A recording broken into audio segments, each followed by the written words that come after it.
Austin picked me up from work. It's almost 12. Thank you. On the way to work.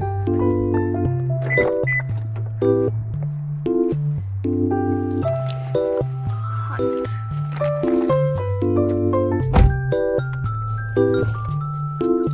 Today wasn't bad, but I like yesterday better. Hi guys! So nasa DMV kami ngayon at magpapa-lisensya na ako sa Texas. So I have to let go of my California driver's license na. So today is Monday at sinamahan ako ni Austin. So maaga siyang umuwi para nga kami is makapag-asikaso na nito. So try kong i-share sa inyo yung mga documents na kailangan ipasa if ever man na lilipat kayo from California to Texas para meron din kayong idea. So, see you later. Bye-bye. So, taco plate and then, what's this? Enchiladas.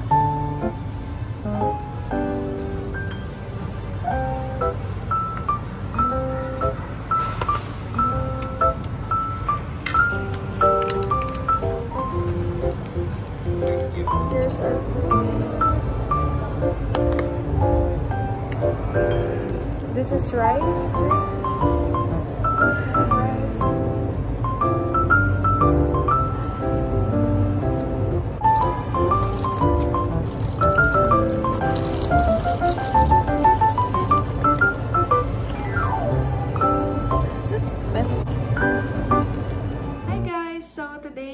Tuesday. So, off ako ngayon sa trabaho at si Austin is currently nasa work pa.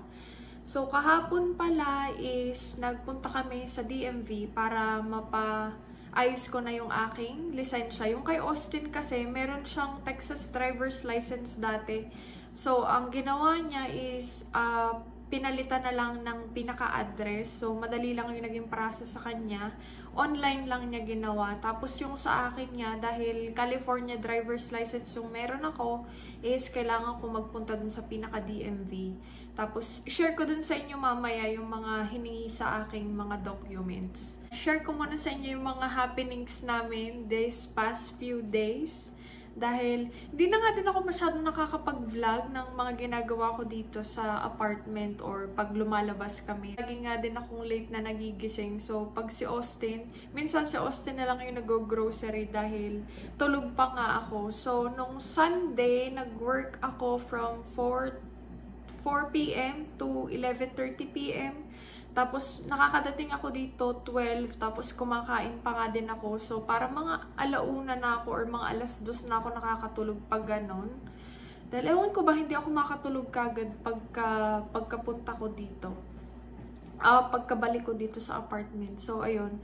Nagmumuni-muni muna ako, tapos mga nag-scroll nga din ako ng mga social. Day, nakaschedule ako ng alas 8, parang 8:20 ako in-schedule ni Austin sa DMV na parang 30 minutes away dito. Meron naman kaming DMV dito, kaso yung kanilang availability sa schedule is medyo, medyo matagal pa. Kailangan ko nang ipa-update ang aking driver's license para sa aking application pag nag-file na ako ng ROC or yung removal of condition para sa aking green card. So, dahil doon, si Austin nakakita siya na yung branch na yon is meron silang available this Monday, which is kahapon. So, doon niya ako in-schedule. Tapos nga, kahapon ng umaga, pagod na pagod ang auntie nyo dahil nga konti pa lang ang tulog. So, sabi ni Austin, i-reschedule na lang daw niya ng hapon. So, thankfully, meron silang available na parang alas 4 p.m. Tapos, ayun nga, kaya namin in-schedule sana ng maaga yung sa aking DMV dahil kailangan din ni Austin pumasok. Ako kasi guys, pag nagdadrive ako, kailangan memorize ko yung mga dadaanan at hindi pa nga ako nakakapunta dun sa seating yun mag-isa. So, sabi ko kay Austin, ipag-drive niya ako. Tapos, gusto nga din niya ipag-drive ako pag pumunta kami ng DMV just in case. Dahil nga doon, umalis na lang si Austin ng maaga para makapag-work. Tapos dumating siya dito para mag-aalas 3 na. Drive niya yung work truck niya.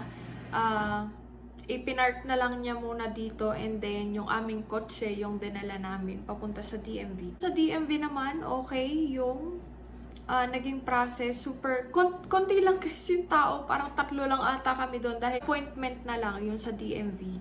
And then, super bait din guys nung nag-assist sa akin na babae. Exactly 4, ako na kagad yung ina-assist niya dahil nga wala naman masyadong tao. So, yung hiningi sa akin is yung aking green card, tapos yung aking nga ding driver's license. Sa California, kailangan ko siyang, ano ba tawag doon, iwan sa kanila or isurrender sa kanila yung aking driver's license. So, wala na akong California driver's license, guys. And, hiningan niya din ako ng dalawang, ano ba tawag dito, yung dalawang bill. Parang residential siya na nagpapatunay na taga dito kami sa Texas. So, ang binigay namin is yung lease ng aming apartment at saka yung aming insurance ng dito din sa apartment. Meron din kaming isa pang bill na dinala just in case, which is yung aming electric bill. Pero dun kasi sa electric bill, kahit sinabi ni Austin na ilagay yung pangalan ko dun sa pinaka-bill, hindi siya nakalagay, guys. So, ang ginawa ko is, in-screenshot ko na lang siya sa pinaka-portal nila na nakalagay na ako yung pinaka parang secondary something, ganon. So, yun. Dinala ko na lang din yun just in case. And then, meron akong finil upan na form sa kanila. Tapos yung SSN ko, guys. So, hiningi din siya. And, hindi ko matandaan. Parang hindi naman ako hiningan ng mga marriage certificate. Dahil doon sa una naming DMV na pinuntahan, hindi nga kami nakapag-ano doon dahil wala kaming appointment. Pero sinabihan ako ng babae na kailangan meron mga marriage certificate, SSN, tapos yun nga mga utility bill, mga residential, ganun. Pero doon naman sa isang DMV, parang hindi ako hiningan ng ganun. Wala ko din naman yung passport ko. Tapos sinabi niya sa akin na, hindi ko pala kailangan to dahil meron naman akong green card. So, super bilis lang ng process. After niyang ma-process yung mga papers, is yun nga sa thumb, kailangan lang nila ng thumb print ko, and then pinitsura na din ako. Tapos ngayon is meron akong yung nasa papel pa lang, temporary driver's license na valid up to December ata. Pero sabi naman nila sa akin na parang 10 days daw. 10 days or more, dun ko makukuha yung pinaka-driver's license ko. Dahil okay na nga din ako dun sa driver's license ko, okay na din yung kay Austin. Ang problema na lang namin, or yung iintindihin ko na lang, is yung aking filing sa removal of conditions. Which is, kailangan ko siyang i-file parang 2 weeks from now. Going good dito sa Texas. And regarding sa work naman, guys, super gusto ko talaga yung work. Ewan ko ba, pero super dali lang niya sa akin. Medyo nakakapagod din at nakaka-overwhelm minsan dahil super daming kailangan gawin. Tapos kailangan nga din, naka-time siya. Kailangan matapos mo to within 30 minutes. Kailangan mo to matapos within 1 hour. Pero I really enjoy the job. Yun, pasensya na kayo dahil ayun, palagi nga lang din tayong sit-down video. Though, nakatayo naman ako. Pero, sit-down video ata ang tawag pag ganito na nagtotok ka lang. Tapos, right now, naglo-laundry ako ng aming bedsheets. Actually, parang ano bang tawag dito? Kaka-laundry ko lang nito parang 3 days ago. Pero kagabi kasi, ewan ko, parang nangangati ako, guys. So, sabi ko kayo, lalabahan ko uli siya. So, ayun, yun ang ginagawa ko. Naglaba ako nitong naglo-laundry ako ngayon ng bedsheets, and then kahapon naman ginawa ko na yung laundry namin ni Austin. So yung damit ko at saka yung damit niya. Tapos nakapaglinis na din ako para bukas is ayun, pasok na lang sa work. At currently parang ano man tawag dito, nag-iipon ako ng energy para bukas sa work. Kala mo naman talaga, diba? Pero, ayun, parang nakakabilib din talaga yung mga tao na dalawa-dalawa yung trabaho, yung iba nga 3 pa, yung sister-in-law ko na nasa California, yung Korea, 3 guys ang trabaho niya. Sabi ko, paano mo nagagawa? Tapos wala siyang day off.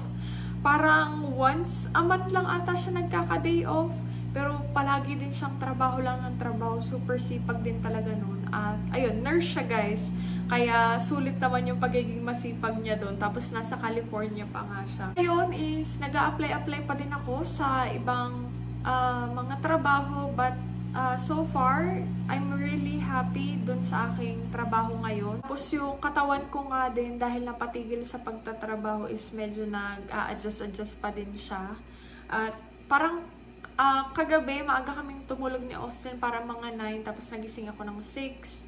Tapos ayun nga, pinaghanda ko ng mga babaunin si Austin din. And after that, parang alas 10 ata, natulog uli ako. Nagnap ako up to 12. Tapos ayun, nagluto na ako. Nag-start ako magtrabaho. Hindi na din kami masyado nakakalabas ni Austin. Kahapon, nakalabas kami dahil nga nagpunta kami ng DMV. Tapos tinanong namin yung DMV na yung nag-work dun sa DMV, yung nag-assist sa akin kung ano bang masarap na kainan dun sa city nila. At sinabihan niya kami ng taco place na masarap daw. Kaso pagdating namin doon is hindi pala siya open guys. Ewan namin kung kailan siya nag-o-open. Pero parang meron silang pinaka-bar doon sa labas. End up, nagpunta na lang kami doon sa ang tawag is Mexican restaurant din siya. Okay naman yung pagkain nila. Wala talagang tatalo sa mga taco place sa California, lalo yung pag mga food trucks lang. Doon kasi kami mahilig ni Austin bumili sa mga food truck dahil pag resto na, parang okay lang siya. Mas iba talaga, parang mas authentic yung mga tacos pag nasa sa truck siya. That's it for today's video guys. Thank you so much for watching. See you in our next one.